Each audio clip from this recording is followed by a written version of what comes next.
जैसा कि आप सब जानते हैं कि भारतीय जनता पार्टी को गरीबों से नफरत है, झुग्गी झोपड़ी में रहने वाले लोगों से नफरत है और लगातार भाजपा के लोग झुग्गी झोपड़ी में रहने वाले लोगों के साथ दोहरा रवैया, उनकी झुग्गी झोपड़ी उजाड़ने का काम करती रही है। याद होगा आपको कि इसी समय में दिसंबर जनवरी के समय में ओखला में 2022 में झुग्गी झोपड़ी तोड़ा गया, लोगों के आशियाने उजाड़े गए। उसके विरोध करते हुए हमारे विधायक अमानत भाई को जेल भेजा गया था। गोविंदपुरी में आपको याद होगा कि डीडीए झुग्गी तोड़ने गया था। उस समय में हमारे वहाँ की विधायक जो अभी मंत्री भी हैं अतिशी जी गई, उनका विरोध किया, फिर कोर्ट से स्टे लेकर के आया। कस्तूरबा नगर में 5 महीना पहले आपने देखा कि डीडीए ने झुग्गी तोड़ा। बसंत विहार के इलाके में किस तरह से झुग्गी तोड़ा गया आप सबके सामने है। तो मुझे ये समझ में नहीं आता कि भारतीय जनता पार्टी के लोगों को, भारतीय जनता पार्टी को, उनके नेताओं को आखिर झुग्गी झोपड़ी में रहने वाले लोगों को, गरीबों से इतनी नफरत क्यों है। कल का वाकया है,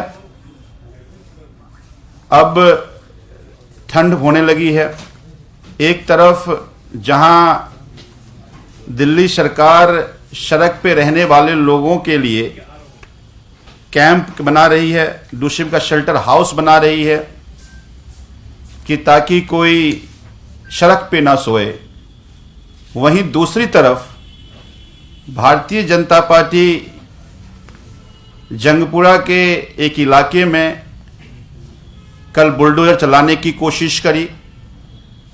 हमारे वहाँ के विधायक प्रवीण भाई हमारे साथ हैं, विस्तार से वो बताएंगे कि किस तरह से वहाँ के लोगों को आशियाने की उजाड़ने की कोशिश की गई थी। जानकारी ये मिल रही है कि वो जो झुग्गी जहां बसा हुआ है उसको डूसिब ने नोटिफाई किया है। तो केंद्र सरकार ने 2 व्यक्तियों को पार्टी बना करके डूसिब ने जो नोटिफाई किया उसको पार्टी नहीं बनाया और फिर कोर्ट से ऑर्डर आया कि झुग्गी को डेमोलिश किया जाए। मजे की बात यह है, जैसा मैंने पहले कहा, चूंकि पार्टी डूसिब थी, दिल्ली सरकार थी, पार्टी बनना चाहिए था, लेकिन जानबूझकर पार्टी नहीं बनाया गया। ये जैसे ही जानकारी हमारे उस क्षेत्र के विधायक प्रवीण भाई को मिला, प्रवीण भाई डूसिब को लेकर कोर्ट गए। डूसिब ने ये कहा कि चूंकि ये क्लस्टर नोटिफाइड है तो ऐसे नहीं टूट सकता। दूसरा, अभी प्रदूषण को लेकर के बैन लगा हुआ है, ग्रैप के अलग अलग फेजेस के बैन हैं। एक तरफ हम ये कह रहे हैं कि कंस्ट्रक्शन बैन है, दूसरी तरफ डेमोलिशन के लिए एग्जम्पशन ले आया जाता है। तो मुझे ये लगता है कि इतनी अर्जेंसी केवल इसलिए है क्योंकि वो ना चाहते हैं, भारतीय जनता पार्टी नेता ये नहीं चाहते हैं कि दिल्ली में कोई गरीब रहे।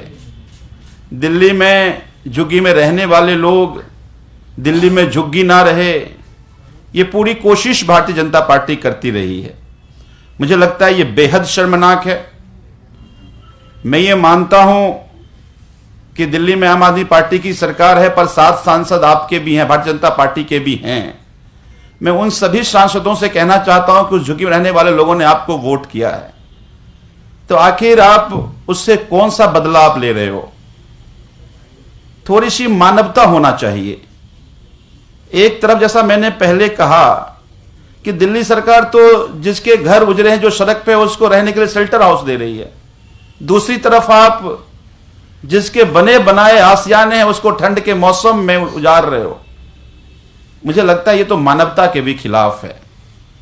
तो मैं ये निवेदन करता हूं कि इस तरह से आप अपना रवैया गरीबों के खिलाफ ना रखें, झुग्गी झोपड़ी में रहने वाले लोगों के खिलाफ ना रखें और इस डेमोलिशन को इमीडिएटली रोका जाए। हमारे बीच प्रवीण भाई हैं, वो विस्तार से बताएंगे कि किस तरह से जंगपुरा के उस इलाके के गरीबों की आशियाने उजारे जा रहे हैं। मैं प्रवीण भाई से निवेदन करता हूं कि विस्तार से बताएं।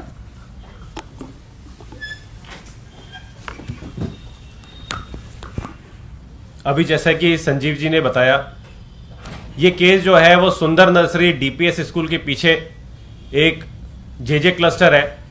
वो जेजे क्लस्टर डूसिप की जो 675 जेजे क्लस्टर जो नोटिफाइड है, जिसको केंद्र सरकार ने माना है, दिल्ली सरकार ने माना है, और डूसिप कई समय से वहां पे सर्विसेज देती हैं। और इन 675 क्लस्टर्स में से 223 नंबर का क्लस्टर जो है वो डीपीएस मथुरा रोड सुंदर नर्सरी का आता है।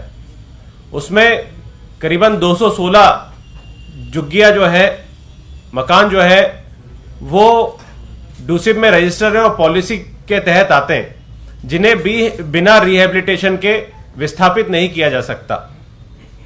यह केस जो है वो 2019 का है, जो 2 पार्टियां जब कोर्ट में गई, उस दौरान कोर्ट के द्वारा, क्योंकि वो जमीन जो है वो एलएनडीओ की है और कोर्ट द्वारा एलएनडीओ को डायरेक्ट किया गया एंक्रोचमेंट रिमूवल के लिए, लेकिन कोर्ट ने साफ तौर पे पहले भी कहा था 2019 में, और कल भी जो कोर्ट का जो निर्णय आया उसमें भी पूरी तरीके से उस कोर्ट ने साफ कर दिया, हाई कोर्ट ने, कि गवर्नमेंट पॉलिसी जो है उसे नजरअंदाज नहीं किया जाए और गवर्नमेंट पॉलिसी जो है वो धरातल पे इंप्लीमेंट हो और उसके हिसाब से काम हो। ये देखिए, इसमें साफ तौर पे जो है इस ऑर्डर में लिखा हुआ है, ये कल का ऑर्डर है, साफ तौर पे इसमें लिखा हुआ है कि गवर्नमेंट पॉलिसीज को जो है वो ध्यान में रख के रिमूवल किया जाए।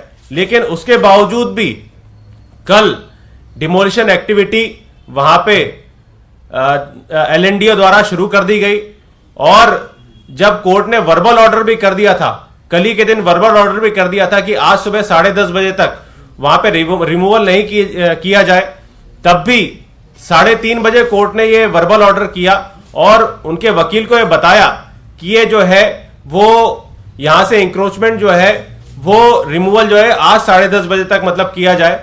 लेकिन उसके बावजूद भी लगातार एलएनडीओ के अफसर वहां पे खड़े थे, सारा डिपार्टमेंट खड़ा था और एलएनडीओ के अफसर जो है वो चिन्हित करके वहां पे मकान तोड़ रहे थे।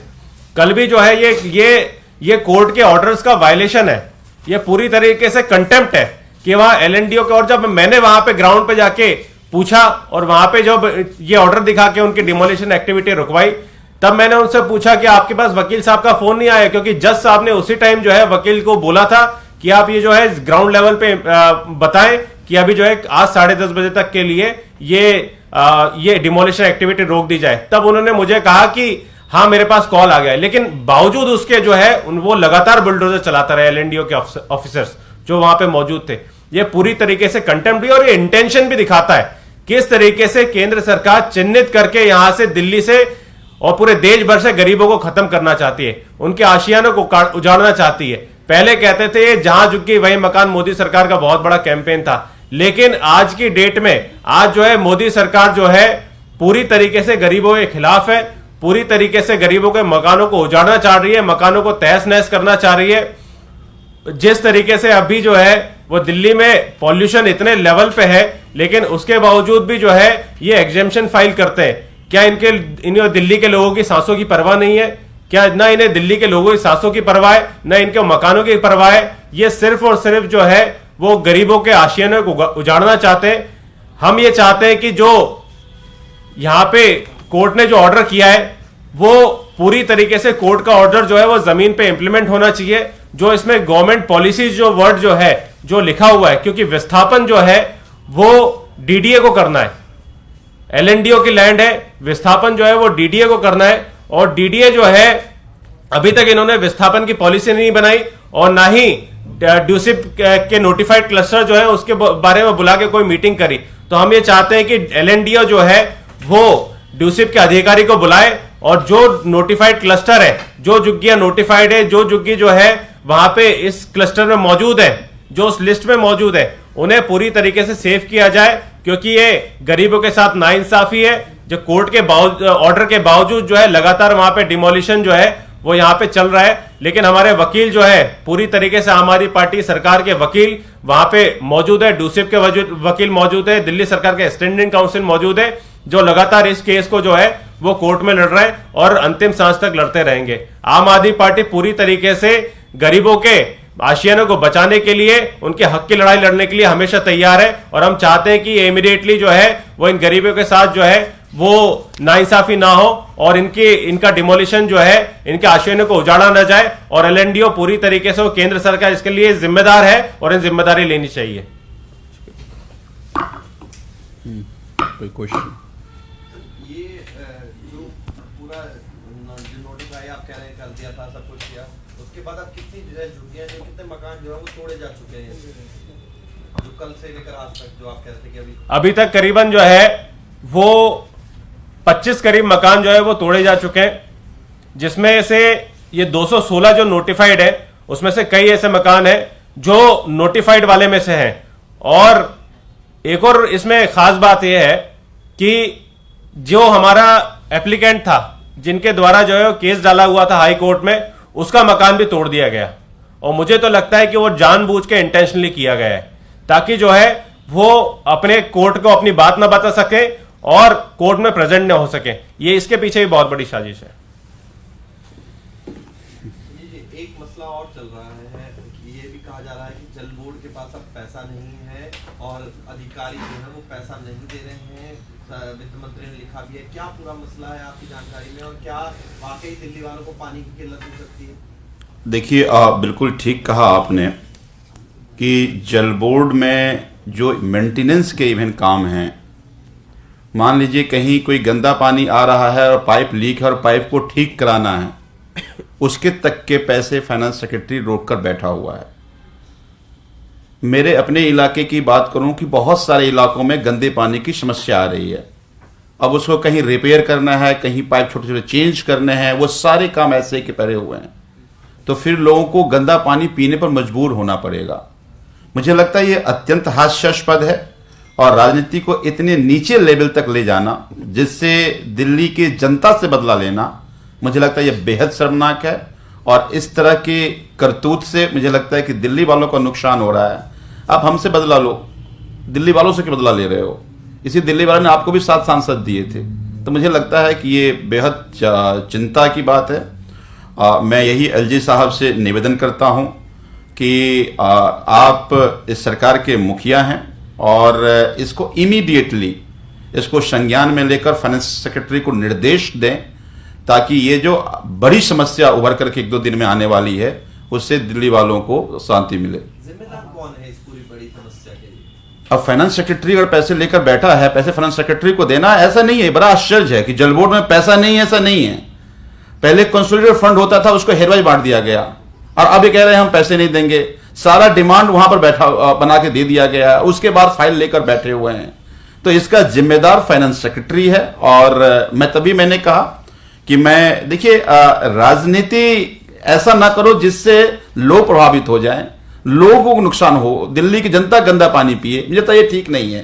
तो इसीलिए एलजी साहब को इमीडिएट संज्ञान लें और इसको फाइनेंस सेक्रेटरी को निर्देश दें, जो डिमांड आया है जल बोर्ड से उसको इमीडिएटली रिलीज करें, ताकि ये समस्याएं अचानक उत्पन्न हो गई है उससे निजात मिले। आपने एलजी को आपकी सरकार की तरफ से एक रिपोर्ट भेजी गई थी कि चीफ सेक्रेटरी भ्रष्ट है और उनका ये सब हवाबाजी है और इसमें कोई भी दम नहीं है सारों को। बड़ा आश्चर्य है। जांच होनी चाहिए ना। मैं कहता हूं कि हवाबाजी है तो जांच करके बता करो। आप उसको कॉग्निजेंसी नहीं लोगे तो फिर तो लोग कहेगा ना कि आप बायस्ड हैं। मैं कहता हूं वो बेसलेस है। जांच तो होनी चाहिए ना, जांच तो कर लो। तो ये अपने आप में दर्शाता है कि किस तरह का ये कॉल्यूजन है।